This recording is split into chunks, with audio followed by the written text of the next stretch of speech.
This that new media company covering everything. I'm talking that news you ain't heard of, cause you know it's getting buried. Social justice, yeah, the stuff you need to know about. Fucking politics that the corporate news won't cover. You know they don't think that you could see under, but you can now, cause the people we cover, they may not be famous, but their stories should be heard. Yeah, every voice matters, we should rise and fall together, and that's why Good morning, everyone. we zoomed in on the intro of Andy first thing. We didn't do that camera switch very well, but good morning. Welcome to Monday, everybody. It's June, I think it's the 15th. I'll have to double check. It's all running together, but exciting weekend with some high points and some low points. So we're going to cover all of that the week ahead, and I think it was for Tyler. Tyler, I adjusted my lighting. Are we better? Let us know in the chat. So good morning, everybody, and a special, wonderful welcome to my lovely and talented co-host, Andy Kennedy. Hi, Andy. Hello, good morning. And if that ever happens again with the camera, just pretend you're squeezing my neck and I'll just move my mouth. Right, exactly.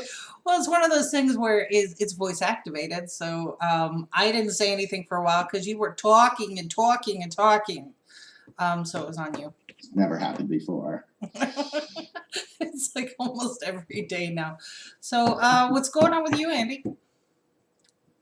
Oh, just enjoying the lovely weather here, the sun, snow. And which is now beginning to transition back to summer from late fall that we had over the last few days. And I just wanted to give out a shout out to the Canadian Cancer Society, which I have been actively involved with for the last 17 years. Because of the pandemic, we are our yearly event, which is Relay for Life, was a casualty of said pandemic. And so we proactively went from the Relay for Life to Relay at Home. And that totally makes sense. So how is this work? We got together on Saturday evening, and all across Canada, we had thousands and thousands of staff and participants that did a 2-hour Zoom, or not a Zoom call because it wasn't interactive. It was more of a presentation, like a live stream on Facebook and YouTube and Twitter and the like.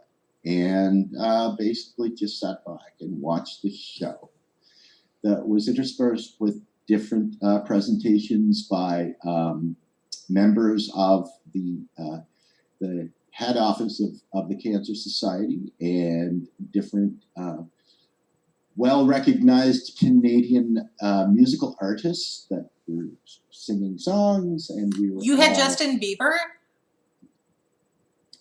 or Nickelback. He's officially American.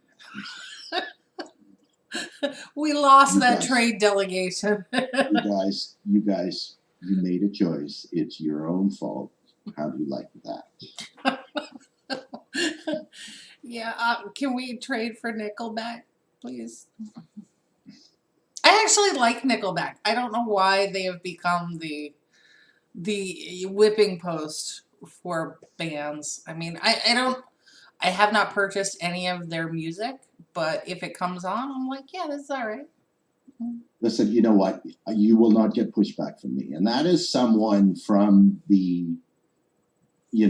from that community, right? I have no problem with those guys. I think they are very talented musicians. I got a number of years ago, I got to go and see the Trues and 3 Days of Grace and Nickelback in our local arena in Peterborough, the one major city that is closest to us. And an amazing show, awesome show, right? It's, for some reason, it got to be socially acceptable for them to be, as you said, the whipping boys of the music industry, which was extremely sad, right? Like, I mean, these are guys that have had their roots in, you know, the hard rock genre, right? That did do wonderful jobs of covering Metallica, and not just Enter Sandman, right? Like everybody does. Right. These are very talented musicians, right? They get a lot of knock that you know, those who aren't in the know say that their music sounds all the same, right? Like, I mean, okay, so you've got the same guy who's the singer, the same guitar player, the same bass player, the same drummer. Imagine their music has a similar sound. Right. Wasn't that why you okay, we're getting way off topic. Let's go back to, we could talk about Nickelback for a while. Let's talk about your charity. You've been with the Cancer Society for years now, right? And like most people, I became involved because cancer affected me personally, right? My father was diagnosed with prostate cancer, and he is of the generation of you know, from the boomer times where I don't need to go to the doctor; it will just go away on its own, right? And so, of course, it didn't. And the most treatable cancer that we know of is prostate cancer for men. And so it had got to the point where the only treatment that at the late stage development was radiation, which ended up giving him bowel cancer. And he fought like a bugger for 5 years, and then finally succumbed to it. But he was the inspiration for me joining the Cancer Society. And I have been a proud member of that team for 16 years. The first year I was a participant and put a team together for Relay for Life. And if you don't know, the Relay for Life is once a year. It's an event where you gather teams together, and the majority of those events are outdoors. Some are indoors, but it's usually centered around a walking track at a educational facility somewhere, where you walk the track for a set amount of time, and you participate in ceremonies and fun things like scavenger hunts and a silent auction. And we basically have a giant group hug with survivors or those families that were affected by cancer, to strengthen our support and maintain you know, our drive and our want to eliminate cancer from our vocabulary. And it's a wonderful event. It always is. It has been. It's never lost its luster for me. And unfortunately, it took a bit of a different turn this year. Now, the thing that makes it a little different for me now is that I realize, as a proponent of MMT, that in our society, the fact that there are charities that require private financing for funding for research and support is ridiculous in countries with their own fiat currencies that can afford to do that themselves, right? Which is when we talk about on a larger issue, the transition to a just society must also mean that we stop, you know, relying on the general population to make our lives better through research of eliminating diseases that affect so many people. Well, I think you're kind of touching on the argument for defund the police. So I know that people on the right or who misunderstood think that defunding the police means that we just take away that money and we're done. But in fact, what the second part of that argument is taking the exorbitant amount of money that we've already spent or invested in police force for militarization and other factors that maybe jobs that they should not be doing, and reapplying those funds to things exactly like you're talking about. How do Yes. we create a more just society? So like my own police department, the sheriff's office in the county signed a $14 million agreement with ICE just to provide transportation service. That's a hell of a taxi fund. So that is my federal tax dollars going to the sheriff's office to transport people from Illinois to the airport in Gary, Indiana, to have them sent to a detainment center. That's just like with the Hyde Amendment and people who don't want their money spent to fund, abortions or things like that. How come I don't get a say? $14 million could be invested, like you said, in cancer research and maybe some other facilities here. Maybe we could hire more immigration judges with just a little bit of that 14 million and help alleviate what they say is a concern with ICE. So instead, what it does is we bear the cost. These are all those hidden taxes that people don't realize. Somebody's always paying the price. And whether it's you with a charity, and this charity exists because there is an established need, so you have to put your time and money into something that you feel is worthwhile, that benefits the whole. And then on the flip side, you have for-profit companies privatizing the profit. Doesn't make a lot of sense. So this is where I think your point on MMT at its core is the proper investment into resources instead Absolutely. Yeah. Of course. Yes, it makes so much sense. And it's been, the push from the academics and the activists that come to a point where they understand it. And so, excuse my yodeling,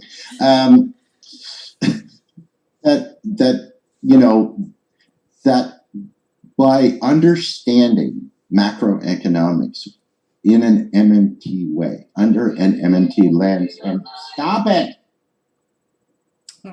So while you're wrestling with your yodel, just a shout out to Azalea this morning. Good morning. Welcome to Monday. And she's got a really nice comment here on Black Sabbath. She said Black Sabbath got a bad rap because their songs were against war and talked about the Bible in some songs in the early years. So you're absolutely right. How that message is...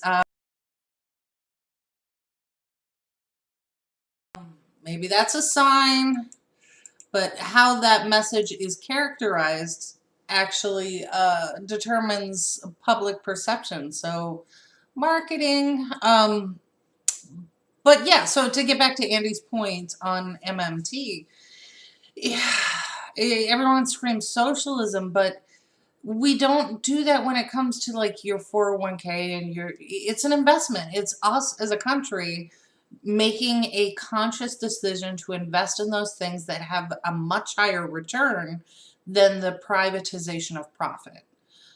So in this case, it's research and development, and this has been going on forever, where the government, with our money, our collective money, finances the research, and then when a viable source, like we can see this with COVID, right? The government is financing research and supporting private businesses.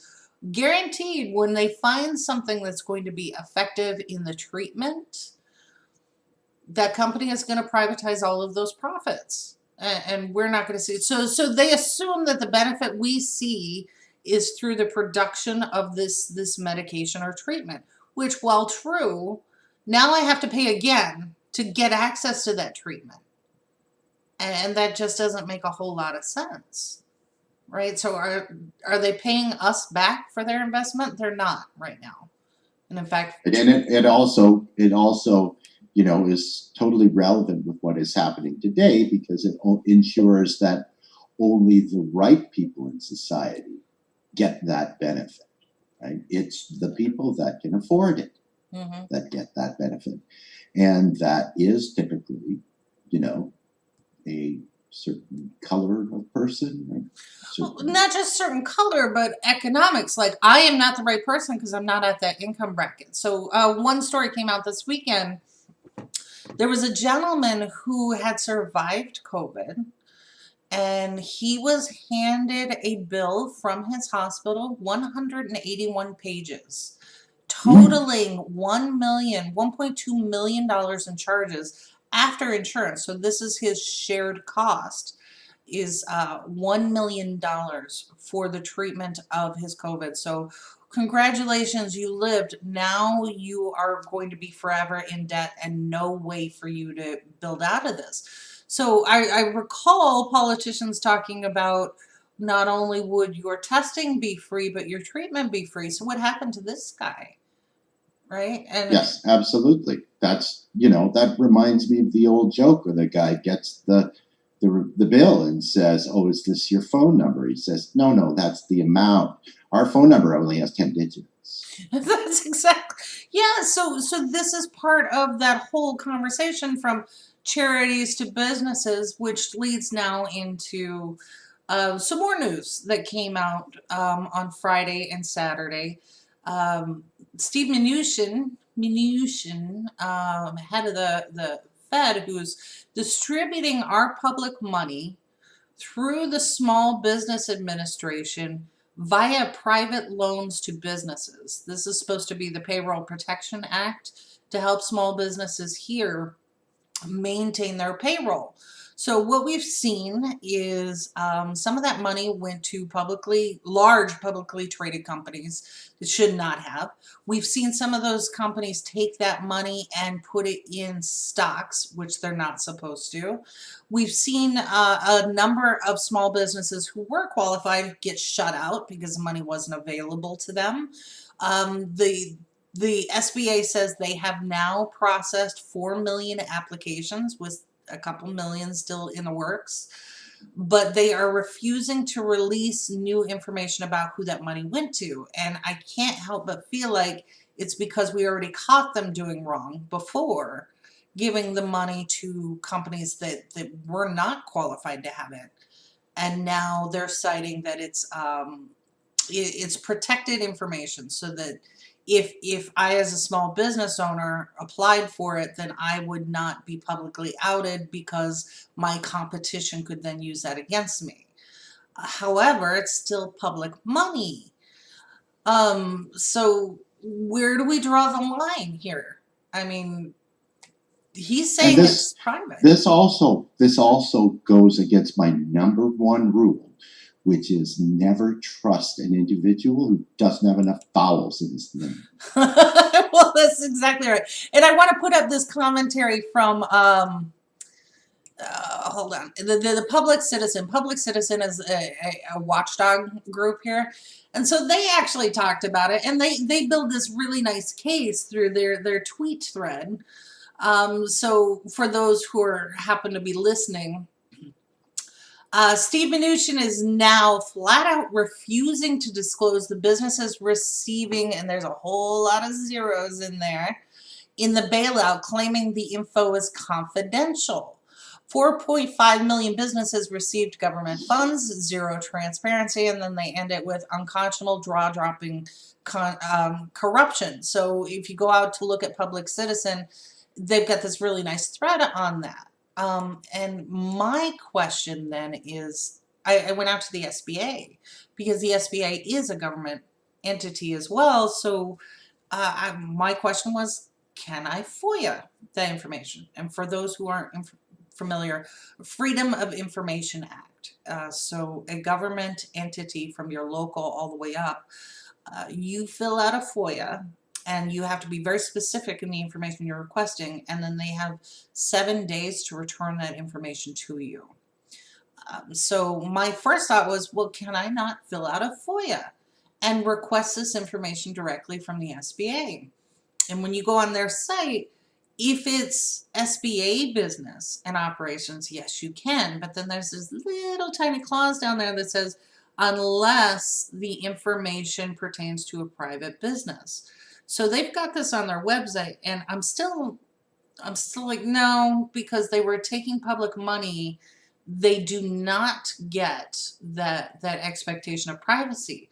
But in order for me to fight that, number one, I have to file a FOIA. Two, then I have to go to court. So we've already discussed on this particular program what that looks like when you try to take someone to court. So once again, economically, you're shut out of the entire process, from transparency to access to care. All of these things you're shut out on, not just an economic level, but Andy, you raised a point. The culture and race plays a factor in it too. Well, and it's that very famous saying, right? FOIA once, shame on you. FOIA, I can't remember what W said. Yeah, neither could he, and that's what made it funny. So Then a shoe went flying by his head. I think at that point. So.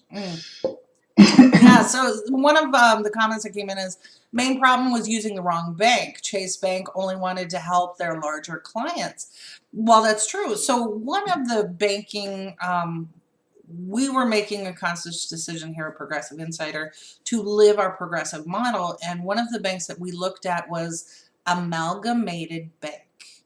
Now, there's one in Chicago that is related to, but not directly tied to, the original in New York. So it's an amazing bank with a history that goes back 100 and something years. I would highly encourage everyone to go out and look at Amalgamated Bank, and you can open an account with them anywhere in the country. You don't have to be in New York. It is one of the first union banks. And if you look at their policies, they say that they're progressive advocates. They're not just progressive advocates in name. Holy cow. The stuff that they're talking about, and in such a bold way, this is the litmus test for progressive. So yeah, to your point, Chase Bank, not progressive in any way, shape, or form. And that leads them to make some kind of sketchy business decisions that affect everybody. So shout out to Amalgamated Bank, who Yes.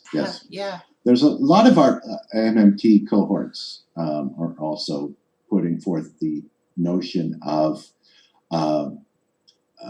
banking at the post office, right? Like, I mean, that we have a government entity that is, that people have some reason are see it as something that, is losing money consistently, but we are talking about a government entity. Mm-hmm.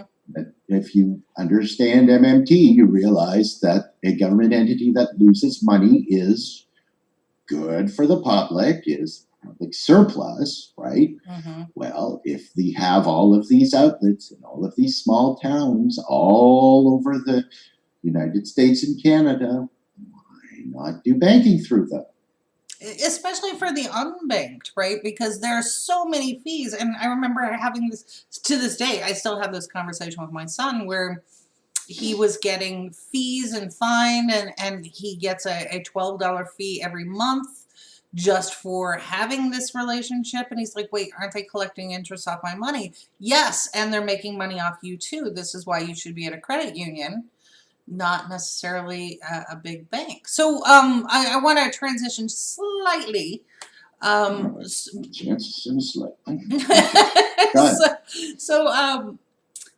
Tomorrow, there's been this push on social media, and I definitely want to make sure that we're participating here as a champion of progressive policies and equality and everything else. There's a movement for what's called Blackout Tuesday. And this is where you forward and highlight a Black minority owned business. So primarily Black. But then I think it's also a good idea that we, highlight minority owned business because, hey, we are one too. But in this case, there aren't enough Black owned businesses. And you can go out and do research on companies that have Black consumer goods, like hair care products. And then when you trace it back, it's owned by a white person. How are they running that business? Is it an employee co-op? Most of the time it's not. BET is another kind of, this is where capitalism met ideology and capitalism won. So what we are going to do here is we're going to waive advertising fees.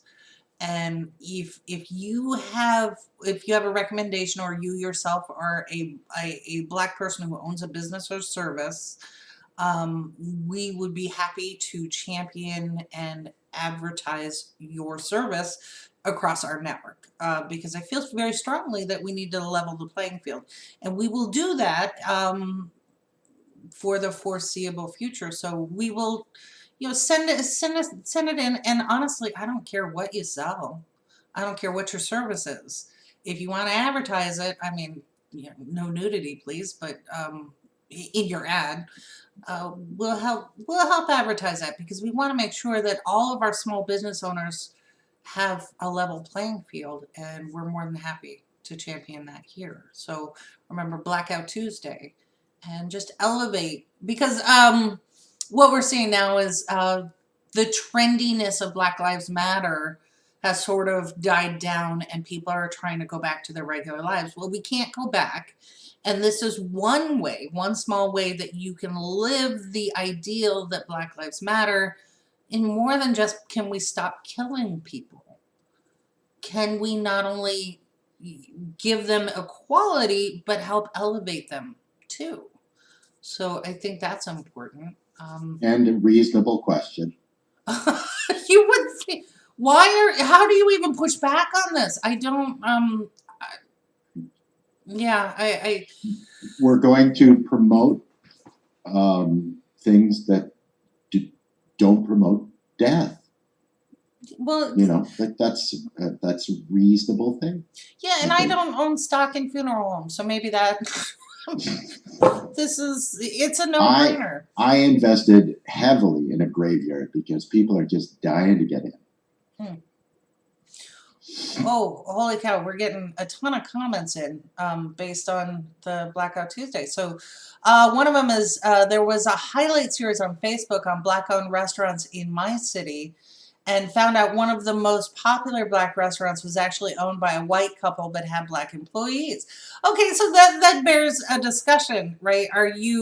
How is the business run? And so this is kind of on a tangent, but we had a number of Chicago businesses, 3 here, who have shut down permanently because the owners, while they had Black employees, it came out that they themselves were racist. And some of them stood on a street corner with a bullhorn and talked about how racist they were without realizing it. So now they're like, Nini's Deli is gone, completely gone now, because the owners were like, all lives matter. And then it came out that their practices in the restaurant were demeaning and abusive to employees. So these are all things, like, if you know that the restaurant is owned by white people or non-Black persons, but they're treating their employees well and it's employee co-op, let's support that business and be transparent about it. This is owned by a non-Black person, however, X, Y, and Z, and let the consumer make their own determination. But in the case of these 3 restaurants that heavily employed, or one of them, I forget the name of it, was actually taking Black culture, and they were like they would take soul food and mix it. So it was one of those amalgamation kind of restaurant ideas. So they were profiting off of a Southern Black culture, employing minorities and Black people, and yet complete assholes in the way they ran their business. And so when all this came out, done, you're gone. So yeah, we want to be careful. We're not supporting that. So Exactly. but yeah, if you've got ideas or you yourself are a business owner, and I don't care if it's an Etsy store or if it's a brick and mortar or whatever it is, send us information and we will help you get the word out about your business. So I like that. And for anybody else, if they want to support us and advertise their business, we do that too. So, give us a call, send us an email, and let us know. So you want to get on to the big story this weekend, Andy? It's not a happy one, but I don't really want to. I know it's not a good. That's my husband sends me this. He's like, "Hey, for your show, why don't you do this?" And it looks like breaking news. Local dog very happy, and it's a picture of a dog. He's like, "There you go."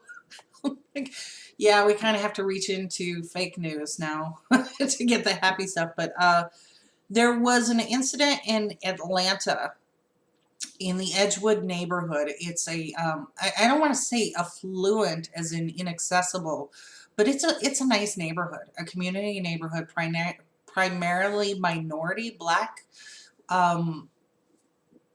Wonderful place, has its own issues.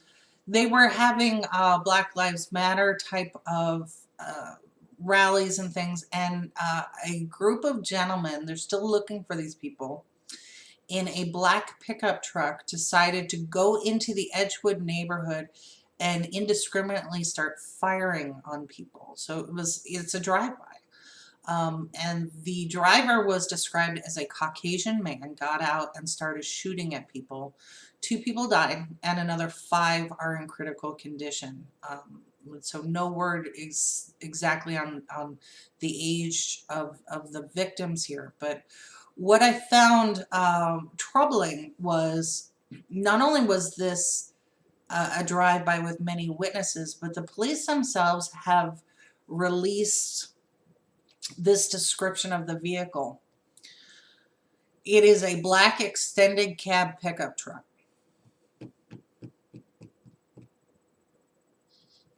Not many of those around. That was I'm like, it's Atlanta. It's a black extended cab pickup truck. So now let's take this in context of when we see people of color who get stopped because, oh, you match the description. What is the description? Well, it's a black guy. Really? Right? So how many people who have been beaten and detained because they match a description, some of whom ended up dying in police custody, and then put that in the context with what they released on this particular thing was just the description of the truck. That was it. I'm like, so are we going to stop everybody now with a black extended cab truck? Is that how this is going to go? Or because what I saw from the image was not just a black truck, but a white guy with a long beard with a trucker hat, one of those crappy snapback hats, and camouflage. He was clearly Caucasian. Surely you have more to go on than just the pickup truck. So, my condolences to the people in Edgewood and the victims. But apparently they've updated the description that the truck had power door locks. There you go. Well, that narrows it down to thousands. I mean, like, there was video of this event. Where's the license plate number? I don't.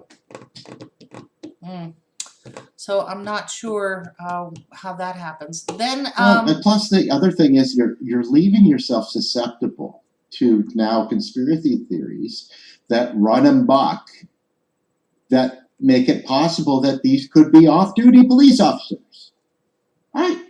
Exactly. Why wouldn't you do that? Why wouldn't you? Or white supremacists, but I don't like to be redundant. Okay, I snorted my coffee on that one I'm because sorry. yeah, well, because now I'm going through Unicorn Riot in Philadelphia. One of their reporters was attacked by white supremacists who were being aided by police officers there. That's the other story that came out. So shout out once again to Unicorn Riot, and I hope that your reporter in Philly is okay. But he was covering, I don't know, vigilantes, whatever. People were guarding the Columbus statue, and they were saying it's a part of Italian heritage, and we want to make sure it's safe. So they were all there, and then they turned into a Trump rally. And the police actually told the reporter that he had to leave because he was inciting violence. When in fact, it was the people there. You can see clearly on the video. Go out to Unicorn Riot. You can see the people there were threatening him. They slashed his bike tires. They had baseball bats. And they were, you know, kind of high-fiving with the police there in Philly. So, yeah, Philly, Yeah, what the hell? apparently the pushback was that they said that you have a camera, you're not shooting people correctly. Yeah, they're like, you're inciting anger. And the guy, you could hear him repeatedly say, I am a journalist. I am documenting what's happening here. They have approached me. So I would say, oh, and then in New York, you have the Lawyers Guild has observers, and they have for a while. And these observers are supposed to wear these neon green hats, the green hats they're called. And they are allowed to document either in writing or in video what's going on, particularly with police abuses.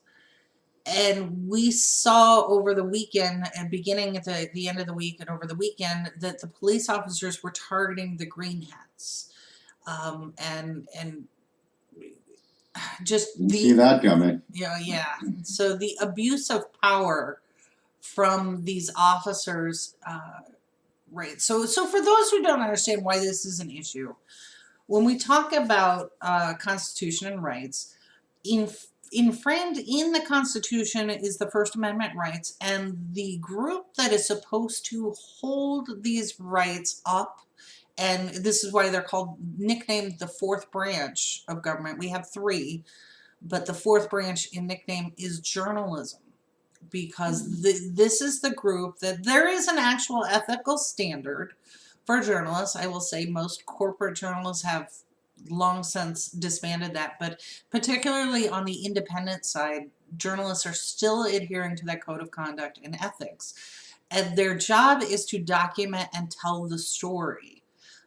So when you have someone in authority targeting journalists, you have an infringement on not only the right of the journalist and the publication, but your right as a citizen to be informed. That's why this is egregious. And especially when you have journalists who are designated as journalists and working with the police to stay out of the way, just observe, they're not participating. That's what makes this so much more egregious. So one of the things that we are dealing with here at Progressive Insider is Twitter has banned one of our journalists for life. And this is Rome Bethia. You knew him on Twitter as Rome 6 Mile. I am still fighting that, trying to get that overturned and get him back on Twitter, because as a journalist, he has certain rights. He also has certain free speech rights. So what happens on Twitter is you have these groups of people who will target an account and complain. And say that it's inciting violence and all these other things. And I have actually seen the threads where people have threatened Rome, and when he responds, his response is what gets reported, not the original threat. So that's what happened to Rome, and we had a lot of requests come in to me personally and then to Progressive Insider, what happened to Rome. And we saw this not just with Rome's account, but Rose's Twitter accounts. So those are the accounts designated with a rose. And a lot of them suspected it was the K-Hive group trying to knock out progressive voices and get them off of Twitter.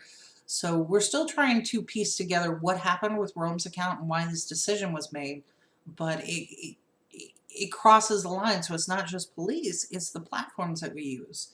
If somebody is a designated journalist, so what I would say is Twitter has not canceled Trump's account. And for their statement, going back to their statement where they said it's in the public interest to keep his account active, then I would say it is in the public's interest to keep a journalist's account active too, for the same reason.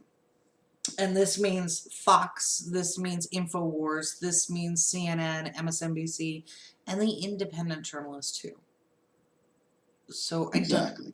You can't make a distinction between right. And then let's if we're talking about bad actors, right, on Twitter, let's remember that there's a certain politician from the state of Florida who I believe has the nickname Trump's left leg. He is Matt Gaetz, who is a lovely politician who just recently came out with a tweet that now that Trump has declared that members of Antifa are terrorists, is it now okay to hunt them? Right. And there's so much wrong with that number one, you cannot declare Antifa a terrorist group because it's not a group. Second, the groups that have been declared terrorist groups, one thing that happened in my neighborhood over the weekend was a white supremacist group has started advertising yet again. What they do is they put their little leaflet in a Ziploc bag with a rock, and then they leave it on your driveway. So all around my area, they started advertising these things. This is a group that has been designated a terrorism group, white supremacist group. So in that context, right, you have to have a charter and bylaws and organization and meet. That's a group. That's a group. So you can designate them. Antifa is short for anti-fascist. This is an ideology that some people have. Most people who in this country consider themselves patriots are against fascism. Therefore, they are part of the Antifa, right? So what they're looking at is when you have a bunch of fascist Trump supporters show up and want to go, white pride, yay, MAGA. And then you have a group of people go, no, fuck you. We are against fascism and we hate you and let's fight. They're trying to designate those people as terrorists. You can't, it's not possible. You can't do that. So right. And if anti-fascism doesn't work for you, then just do what I do, and it's anti-fucking assholes. Well, right. So what are you gonna? They can't possibly. Yeah, and I think part of the problem is, and I saw this for a couple of years, where people who were drawn to right-wing media, and I'm not going to say Fox, just drawn into that, either the QAnons or all of these people, they were being told that fascism was on the left, and it's not. It is actually on the right. So they went into this believing that they were not fascists. So I keep calling back to, well, let's talk to the experts. And if you go out to the website, or you should happen to visit a World War II museum or a Holocaust museum, they have this really handy guide that they post, the warning signs for fascism. And in it is all the right-wing ideology, the mixing of church and state, the limiting of the press, limiting of free speech, dictatorial powers, all of these things that we're seeing right now. And that is on the right, not on the left. The mixing of white politicians and sexual abuse. Yeah, all of it. Yes, all of it. So, so we have a civics problem in that regard. It's the whole thing. Like, and people have lost the ability to think critically, right? Like, I mean, if we talk about labeling, branding, what fascism actually is. And the Red Scare, right, of the late 20th century, right, of the boomers that were led to believe that communism was, a bad thing, and it was tied into the USSR and the Cold War, and how everything is flipped on its axis, and how the messaging has turned that into the boogeyman is now socialist, right? And how the two are related. Right? It's mind-boggling. If we gave an ounce of thought to the way that this occurred, that we would be able to see through it instantly, and yet we can't. Well, yeah, don't make me think is part of the problem, right? Yes. And then I will give you your opinions. I will hand them to you. Exactly, which is so you bring up a good point. Now that you're back with us for, I'm assuming full time, I'm gonna reach out to I'm hoping so. I'm really hoping so. Right.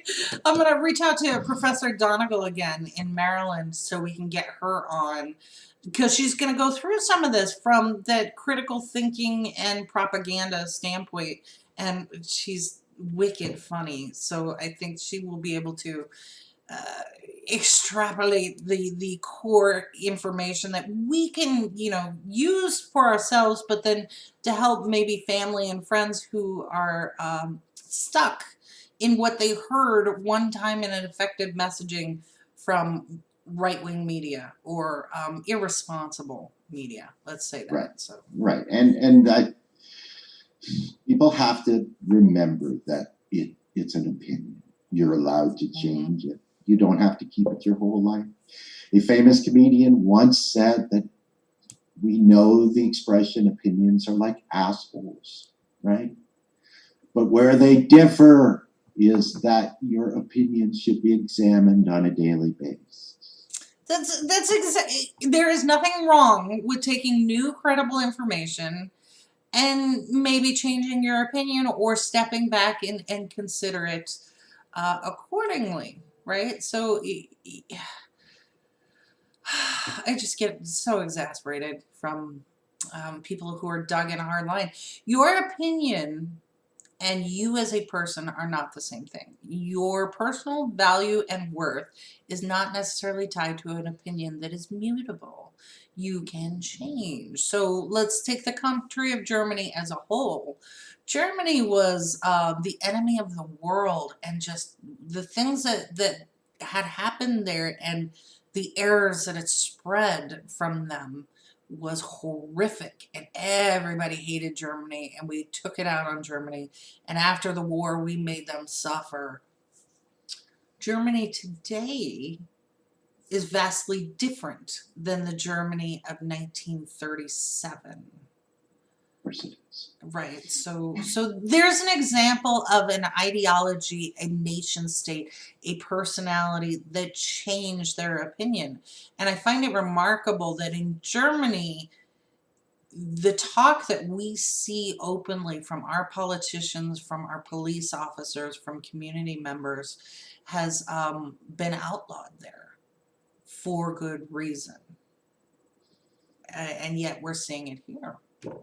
In my neighborhood, they're the neo-Nazis and fascists and things like this are openly recruiting on a racist message.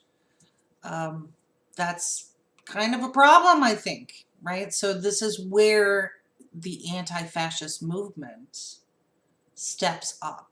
Even if you don't want to call yourself that, that is exactly what you're doing. So all right. I think I have covered the majority of my rant this morning. Let's see. We did police, we did journalism, we did small businesses, we did charities. Yeah, we got through all of my list. I have a question for you. Okay, did you see Dave Chappelle's concert? It was interesting because my son came over and we watched it. And for those who are not familiar, my son is Black. And we moved here from Ohio, Dayton, Ohio. Yellow Springs is right there. And he brought up the message, or the gentleman who was killed in the Walmart in Beaver Creek. Now, when I was living in Dayton, Ohio, my department company Christmas party was in Beaver Creek, and I could not go. Or I was going to have to go alone because my son's dad is black, and we were married for 10 years. I could not go to the party because I could not bring my spouse. And that's Beaver Creek. And I remember at the time trying to explain to the woman who was hosting it at her house, white woman, why I could not go. And it was not registering with her. And she was getting mad at me, like, what do you mean? Of course you can come here. Of course. I'm like, no, you don't understand. I can come here. But if I'm traveling in a vehicle with a black man, the risk goes up. And she was really getting mad at me for that. Now, just north of Dayton, so Beaver Creek is on the east, just north of Dayton is Vandalia, Ohio, where they still burn crosses in front yards. And not for heat. Not for heat, no. And I had taken a job there when we first moved to Ohio. And when my husband dropped me off in the morning, somebody happened to see it, and I was gone within 2 hours. I was let go. So in this context, I'm watching Dave Chappelle with my son, and it's not, if you haven't seen it, I highly encourage you to watch it, because he goes through this in such a simplified way. And one of the things that resonated with me was, he said, you don't need a celebrity like me out here talking about this, because the streets will speak for themselves. And I think that that is a beautiful way to express what is actually happening. So when people are trying to silence these protests and these things that are happening, they're not silencing the individuals who are out there. They're trying to silence what is going on. And for me, the only way that I could describe it, that feeling was, I'm going to borrow context from the Bible. When the Hebrew nation was in bondage in Egypt, and in the biblical passage, it's something about, I have heard the cries of my people. So there's just so much wrong that all of this is coming up, and you can't but hear it. I drew a parallel between those. And maybe I'm going a little bit too poetic here, but for me it was incredibly emotional to be sitting there with my son, who's grown, in an area where the Aryan Nation and groups that are illegal, hate crimes, are passing out flyers. My son, who at 17 could have been the twin of Trayvon Martin, and I live around the corner from 7-Eleven in a neighborhood where my neighbor, the brown doctor, was stopped for walking while brown. So the Trayvon thing, and I'm going to share something with you, Andy. No one else knows this, but now everybody's going to know it. Okay. After Trayvon, and we were still going on with, why Trayvon, what happened with it. My brother, who owns a business, a very successful business in Miami, and makes a lot of money underpaying his employees, came up to visit. And he has a lot of business in Chicago. And he was sitting at the dining room table in my house with my son sitting across from him, explaining to my son why Trayvon deserved to die. Oh, I cannot see this happening. I cannot see this ending well. You'd have been proud of me, Andy. So I'm looking at my son, who's looking at me, and we're both like, is this really happening right now? And as he's discussing why Trayvon, who wore a hoodie and was walking in his neighborhood and was walking while black, deserved to die, that was it for me. So normally my response would be highly emotional, but at that point, what is beyond anger and rage is apathy. So I bypassed all of those things. And after my brother finished, I said, thank you for coming. We appreciate you taking time out of your business trip to stop in here. Please let me get your coat and I'm going to show you to the door. And I, thanked him. Safe travels. Don't call me again. I don't know you. You will never speak to my son like that again. Get out. And that was it. That is the last time I've talked to him. So, so that whole context of Trayvon has a special meaning in our household up to and including today. So then watching Dave Chappelle retell that story in an area like the people in that video, we know those people. We know the area. We know Yellow Springs. We know what he's talking about. So it was like listening to an uncle at a family reunion for us to watch that one. It was, I don't disagree with anything he says. So I don't know. What was your take on it? I just went on a 10-minute rant. No. Listen, I think that's the most important take that needs to be talked about first. But on a slightly lighter note, I would say that it was an interesting video to watch because it could be the template for how we go out and see live entertainment now, right? Post-COVID. Because everyone was wearing a mask, and most of the masks were provided by the venue. They had a big Chappelle C on the front, right?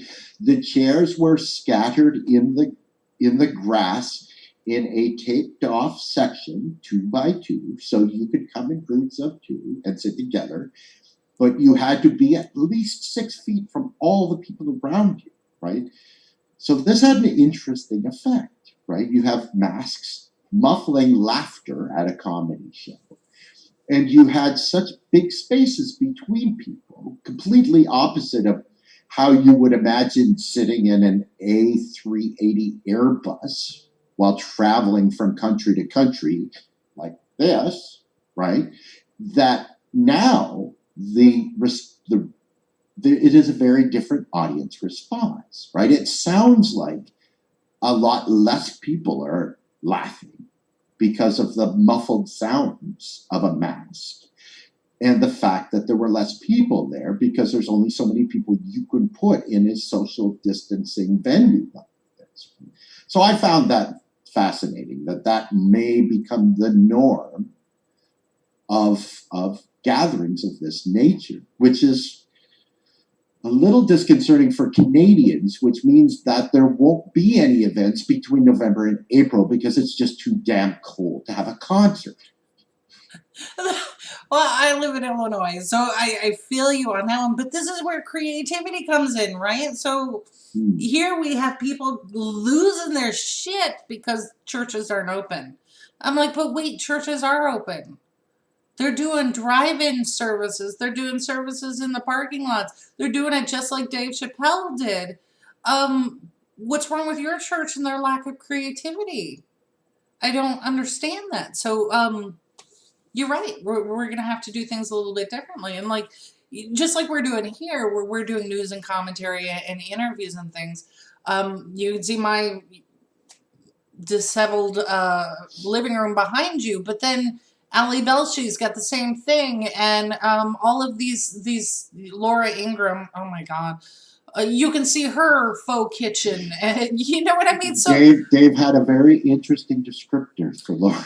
Oh boy, Laura and what's her face? See you next Black Tuesday. Yeah, exactly.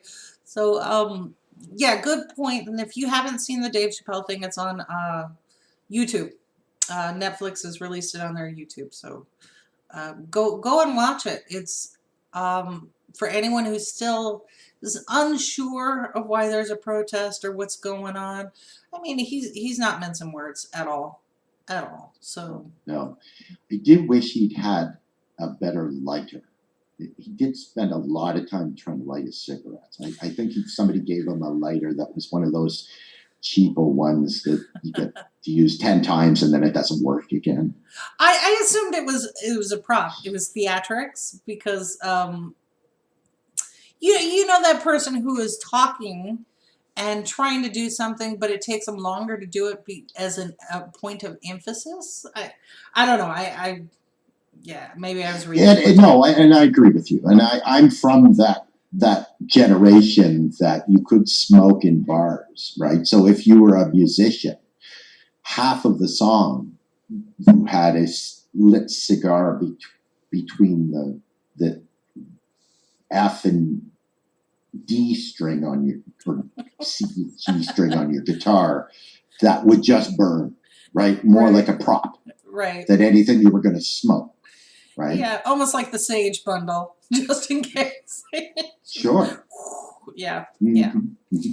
All right, so on that note, let's get out of here and get started with our week. So, yeah, we are going to, now that Andy's back, start having on more guests because I like that unpredictable nature of the commentary. Where is this going to go? You never know. So we will start bringing on more guests. And then we are featuring Rome Bethia here in his message, even though Twitter has shunned him.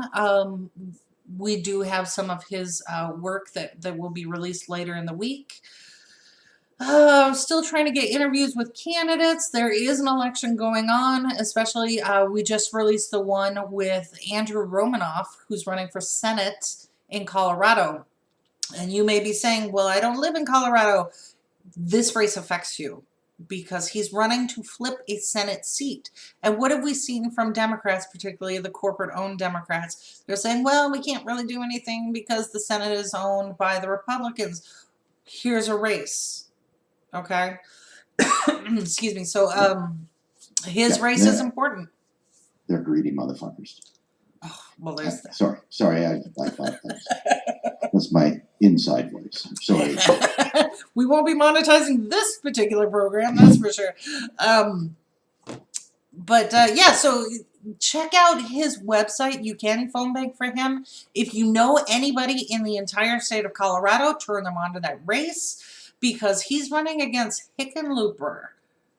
Oh my God, this guy is horrific. And that is not to be confused with the guy that owned the store on Sesame Street. That's Cooper. That's an entirely different guy. I was raised on the streets. I know. Right. Yeah, Let's Mr. make Hooper. sure that we're out there supporting all progressive candidates, right? Yes, Lauren exactly. Ashcraft, and Shahid Buttar, and Jen Perlman, Chris Armitage, all of the great young people that actually want to be, public servants and not just politicians. That's exactly right. So before you step up to your next protest, make sure you're mailing ballots in. Or if you have a friend or relative in a state that is voting on the 30th, make sure they have their ballots in. So all of this matters.